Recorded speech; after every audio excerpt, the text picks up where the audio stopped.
Family, what up? We're back. We got some updates.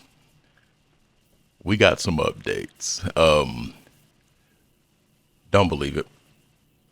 Do not believe it, y'all. Don't believe it. The thing is, in a lot of scenarios, people with the background that the inmate allegedly has, they get dealt with.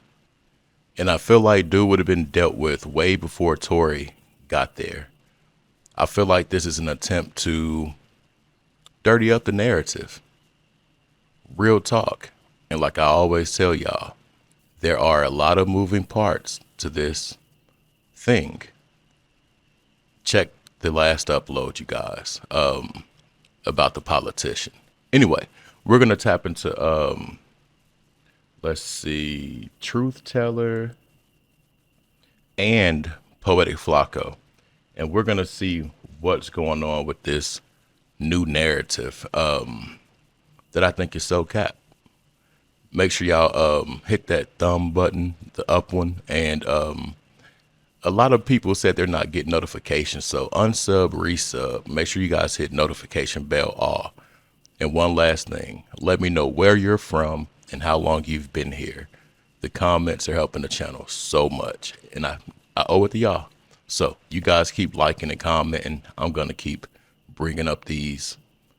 I'm going to keep debunking the lies, period, because it's imperative that that I show how they manipulate things. Yeah, let's get it. We're going to go with,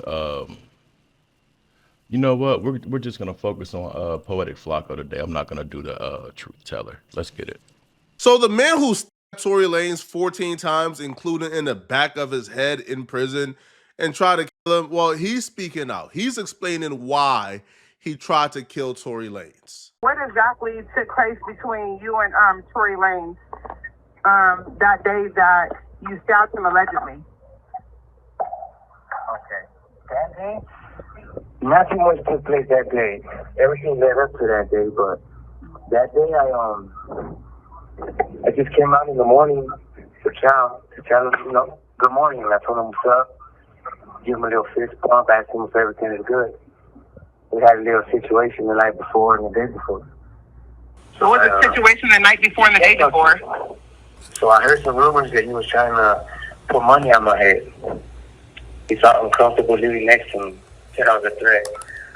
So I confronted him. And then I found out the same thing. That he tried to put money on my head, so he said I put money on his head. So we had a little discussion or whatever. So the next morning, that night, he said some shit. Some kind of crazy.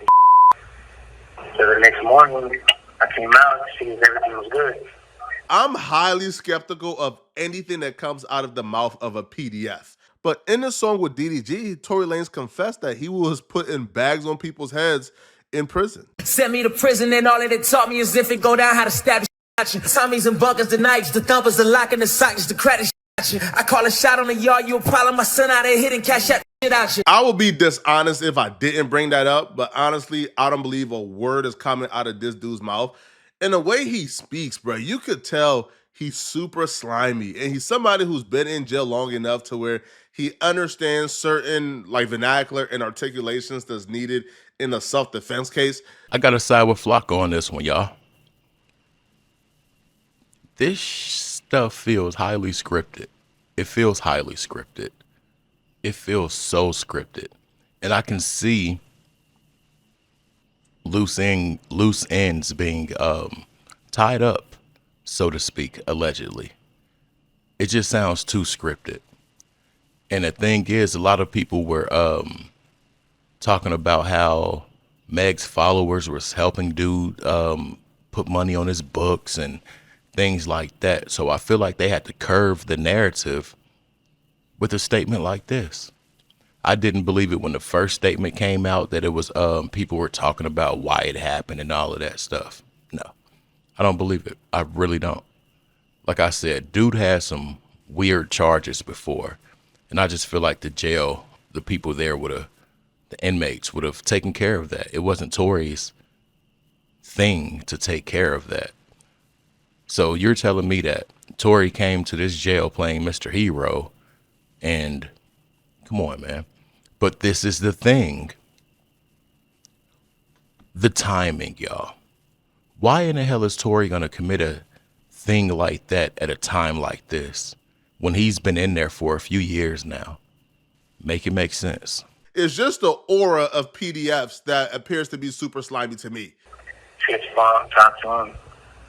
He said, yeah, so I was going back into my cell. And when I looked back, instead of going to the cell, he was walking towards my door. He stood in front of my cell, looked at his boys, made his little smirk. And when he showed me what he had and something in his pocket, I just rushed him. What do you have in his pocket? I just rushed him. What he showed me looked to me like I believed it could be a weapon at the time. Pay attention to the language here. I believed it to be a weapon at the time. And because I believed it to be a weapon at the time, it wasn't premeditation. So I rushed him, and I just snatched him. I just took advantage of him. He was weak. I just threw him all over, and I just kept slamming him and stabbing him. And Were you trying to kill him? No, not at all. How are you not trying to off a person when you're hitting vital areas that could off a person? How? It doesn't make sense, y'all. And I got to go back to the timing of everything. I think this is a way that somebody's feeling the situation could be cleaned up and also fixed to where Tory doesn't get out. That's really what I feel. I wasn't trying to kill him, ma'am. I just stabbed him 14 times, including 3 times in the head. I wasn't trying to kill him, ma'am. I was just trying to make sure he ended up in critical condition with a collapsed lung. Oh my God, bruh. But I felt like it was a weapon. I felt threatened. And when I felt like a sting in my leg, I felt like, oh, he stabbed me. So I moved back and I kept stabbing more. And I seen that he threw something. So I was like, oh, this is that. So I just kept going. After he was yelling, help, screaming, please help me. This dude must think we're stupid or something. This man said with a straight face, trying to convince us he's telling the truth, that Tory Lanze had a knife on him too, and Tory Lanze just let him rush him. Cut it out, bruh. Cut it out, bruh. It's not even something that's plausible. This is a complete impossible scenario. I just took him once in like straight position and hit him and look at me. And then I just let him go. Like, I was just saying, like, man, you trying to kill me? What were you guys like? I know why, but why would he pick you out of all people to want to put money on your head? Well, what was the beef exactly about? It was really no beef. He just talked a lot. And I had confronted him a while back about always saying certain around me. Like, I'll take a fade and I'll knife up. I'll put a in his place. And to me, I feel like the second, third time hearing that in a conversation, I was like, man, what you trying to say? So I approached him and told him, like, what's up? Like, just go, I'll come into your cell, we'll do whatever. Like, let's play this game then. Because I felt like he was kind of antagonizing me, like testing me, like if someone was afraid or something. We were cool in the beginning. We were cool for like a year. We chilled, kicked it together, everything. It just... Oh, they're not on that type of prison yard, Rochelle. Okay. No. They got like little fractions, but she was more like he was different. He started kicking it with certain people, you know. And when we started doing that, that's kind of when we had our little misunderstandings and we stopped talking as much. But we were neighbors for a while. I've been knowing him for about 2 years already. Okay. And during the situation when you and him grew a friendship? Yeah, we were cool. We chilled, we ate, we drank, we partied, kicked it. Yeah, we were good. Imagine these people hearing this story and they're like, oh, well, he was in there doing malicious stuff and this and that, and this was the results of it. Come on, man.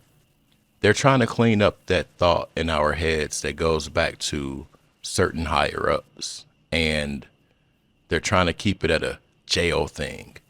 But like I always say, the timing. If this were the scenario, why wouldn't bro have been doing stuff like this? way sooner. That's all I want to know. It doesn't make sense at all. Y'all, listen, bro. Like, I'm gonna protect myself. I'm gonna stab him if I gotta stab somebody. Tory Lanze is telling you as a homie, yo, you feel me? Yo, he's getting ready for whatever comes his way. You take that as a threat towards you, it just shows me, bro, this man was looking for a reason to try to pick with Tory Lanze, bro. That level of vitriol to stab somebody 14 times, you gotta really hate them.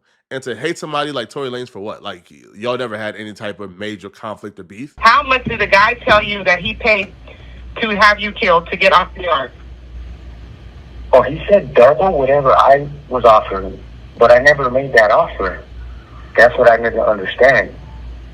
He said that someone told him I offered people money to get rid of him. So he said he would give that person double and some dope and stuff. But truth be told, I never offered no money. Like, why would I offer somebody something I could do? It didn't make sense. But once he yelled and made threats and I'll have you killed and, I'll have a run up to your cell, all that comments and I felt like, all right, you threatened my life. Like, there's nothing else to do but confront you. And that's what happened the next morning. I asked him, are we cool? He said, yeah, that's cool. And when I went to my cell, he followed me. And like I told you earlier. Do you have any regrets of stabbing him? Regrets? Oh, shit. Because you stabbed him 14 times. Yeah. I know that. I wish I could do certain things over, but at the end of the day, I felt like he threatened my life. So, I can't. Those actions felt necessary to me at the time, like the whole, in the moment, him coming to my cells, grabbing me, walking, like, I felt like, it's fit. So I can't say I regret taking a stand for myself. No, not at all. I feel remorseful in a sense because it really didn't have to go that far, but he made his decisions and I made mine. Did he end up having a weapon on him? Obviously I got a stab mark in my leg and we're both going to the hole. They didn't find no weapons either. I don't understand that part. But okay, so no weapons were found from him, only from you. No weapon was the weapon I was using wasn't found either. There was no weapons found. Where'd it go? That's what in the video it shows me putting it on the floor. That's what they were asking me. I don't know. Nobody was around. It was just me and him on the chair. There wasn't no day room. Nobody was standing next to us. It was just me and him. But earlier in this video, he says he rushed Tory Lanze after Tory Lanze was walking to his cell, knife in his pocket, smirking to his friends, smirking to his homies. So Tory Lanze was smirking to his homies, but not just saying nobody was nearby. So what is it? Was somebody nearby or was he smirking to his homies? And where was the quote-unquote homies at? We were neighbors for a while. A while back, he had been saying stuff. Why now? That just helped my narrative that the timing is spooky. Now, y'all heard him say it. We were neighbors for a while, and he had been saying stuff a while back and all this stuff, but I just chose the day when some new evidence or other evidence got uncovered and things like that to react. Make it make sense. This has Mangan's team written all over it, if you ask me. Just like she gonna call dude a demon and tell him to leave her alone. Woman, this man somewhere up in the hospital bed. Make it make sense. Anyway, let me know your thoughts, y'all. Meet me in the comments. Let me know your truest thoughts. Like, we gotta share this stuff. We gotta get it around because we can't let dude get railroaded. Every time we let one, they go for 10 more. Pretty soon, we're not going to have anybody that looks like us of any prestige or so to speak. It's going to be like rare extinction. It feels like they're going at everybody that looks like us with some power inside knowledge, or money. Yeah. Let me know your thoughts. Let me know where you're tapping in from. I'm out. Peace.